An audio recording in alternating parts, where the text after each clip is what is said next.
Today on The Joy of Editing with Dave Kelly, we're taking an up-close look at the new update for TOPAZ DENOISE Ai.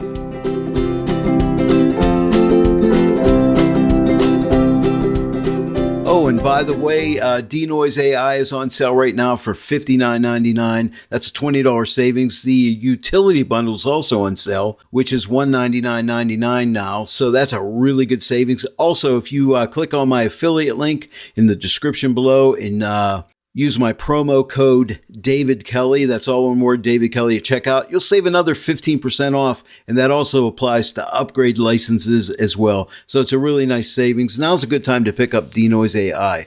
On today's video, I wanted to go over some of the new key features of TOPAZ DENOISE Ai, as well as do a demonstration from Lightroom and Photoshop. Now, you can also use DENOISE Ai as a standalone product, but I don't use it that way. I'll do another video in the future showing you how to use it as a standalone product. Here's a list of what I consider the top 4 new features in TOPAZ DENOISE Ai, and that's improved low light models. So when you're shooting with high ISOs, it's going to do a better job for you, which it already did a great job, but now it's even better. They have new RAW formats, ARI and CR3. This is something nice, an in-app rating system, which lets you provide feedback to TOPAZ so they can keep improving this product, which I think is a really great addition.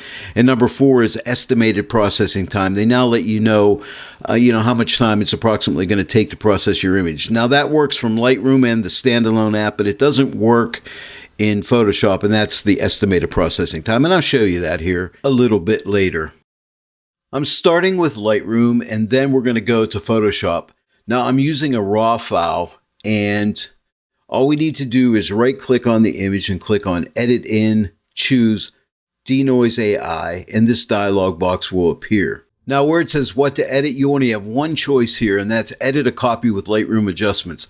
You can't send a RAW file into DENOISE Ai from Lightroom. It only lets you use either a TIFF, a PSD, or a JPEG. Okay, now I recommend TIFF. TIFF is going to have the same quality as a RAW file. That's very important. I like to choose the color space of ProPhoto. You have an option of Adobe RGB display or sRGB, but I recommend ProPhoto. That's the largest color space. Bit depth, I choose 16 bits. You can also choose 8, but 16 bits is going to give you a better quality processing job.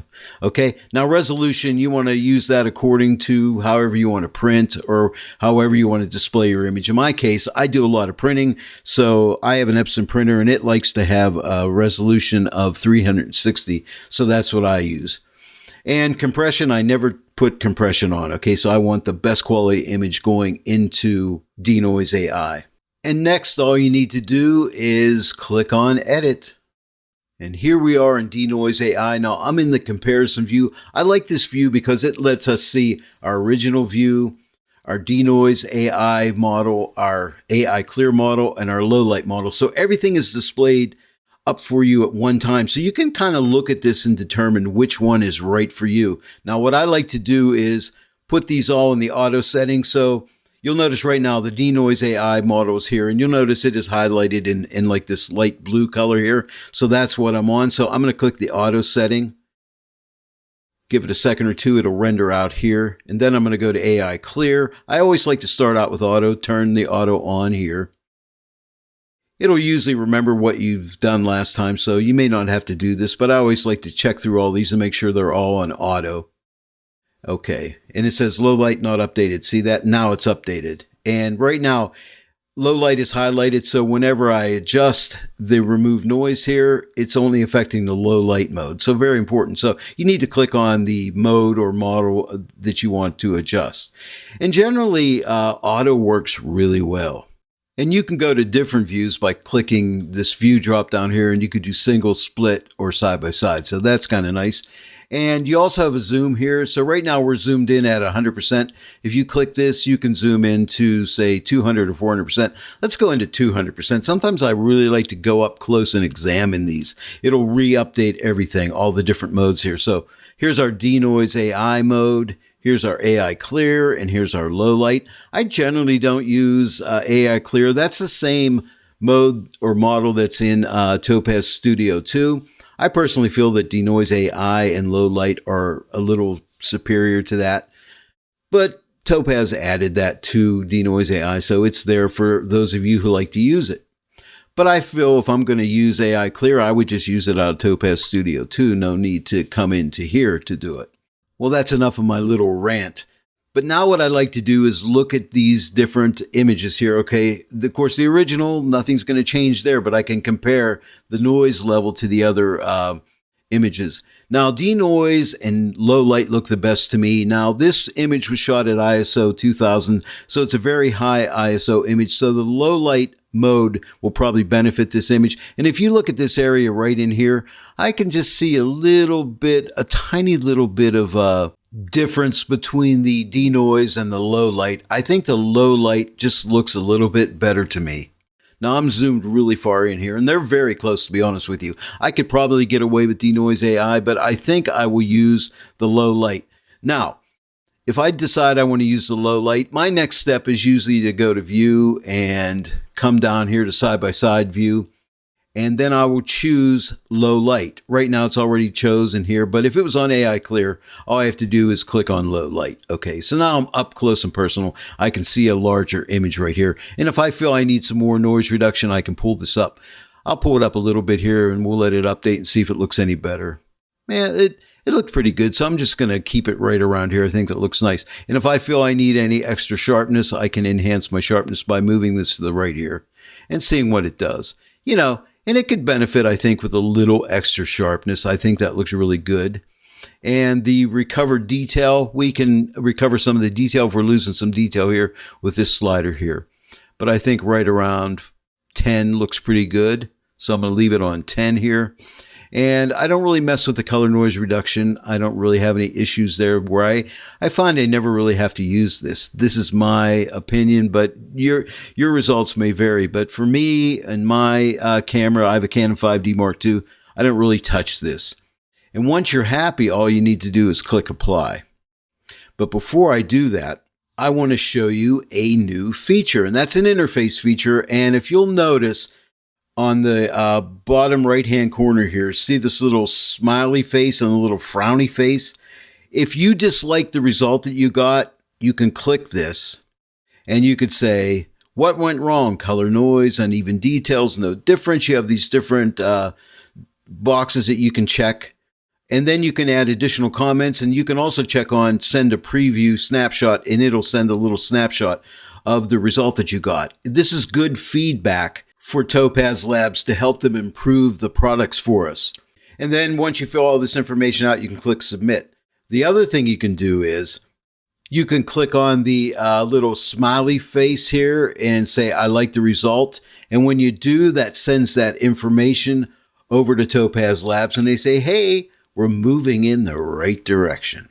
And notice after I click that, we see a little email with a little heart on it, and it says, thank you for your feedback. So that's cool.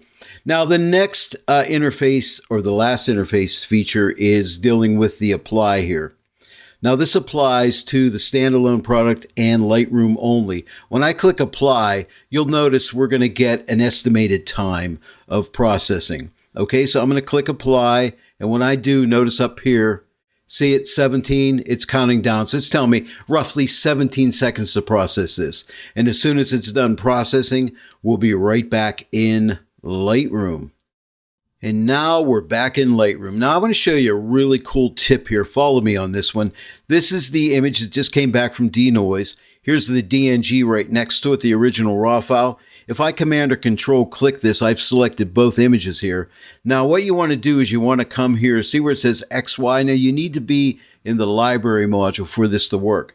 And then after the two images are selected, click on the XY comparison mode, and you'll see your two images side by side here. Now when we zoom in on our images here, and I'm going to zoom into 200%.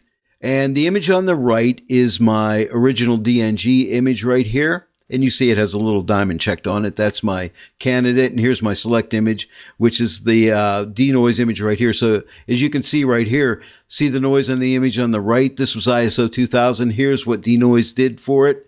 Sharpened it up, got rid of the noise. But that's called the comparison view. So that's really a nice little view. And it lets you compare the two images side by side. So I like that. And now to go back to a single view, just click this icon right here and you will be back on a single view. Next, I'm going to show you the procedure for Photoshop. So let's click on the DNG image right here.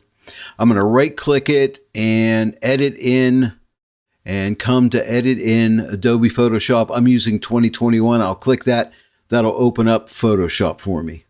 And here we are in Photoshop. To save some time, I duplicated my background layer as I always do so I can work non-destructively. I renamed this layer Denoise AI. I'm going to come to Filter, Topaz Labs, and launch Denoise AI. If I can find it, it's right here. And that'll send us into Denoise AI. And now we're in Denoise AI, launched from Photoshop as a plugin. The interface looks the same. The difference is going to be when I apply the image, where you're going to see a little bit of a difference on the interface itself. I'm in the comparison view like before. And remember, I like the low light mode the best. So the low light mode, the only thing I did was I took the noise and I bumped this up to like an 18. That was the only difference I had. We still have the little like, dislike icons here that we can send that information back to Topaz. But here's where the difference will be when I click apply. Watch the screen here. I click apply and it says applying changes. We don't see that estimated time. That is the only difference when you're using Photoshop and launching Denoise AI as a plugin. And we're back in Photoshop. But the big difference between Lightroom and Photoshop is when you're sending your image back to Photoshop from Denoise, you don't get that estimated time. That's the only difference. So whichever way you prefer to use Denoise, either from Lightroom or Photoshop, it's up to you. I personally like to use it from Photoshop. Now I'm zooming in. Here's my before, see the noise, and here's my after. But it does a great job. So either way you choose, from Lightroom, Photoshop, or standalone, it's totally up to you.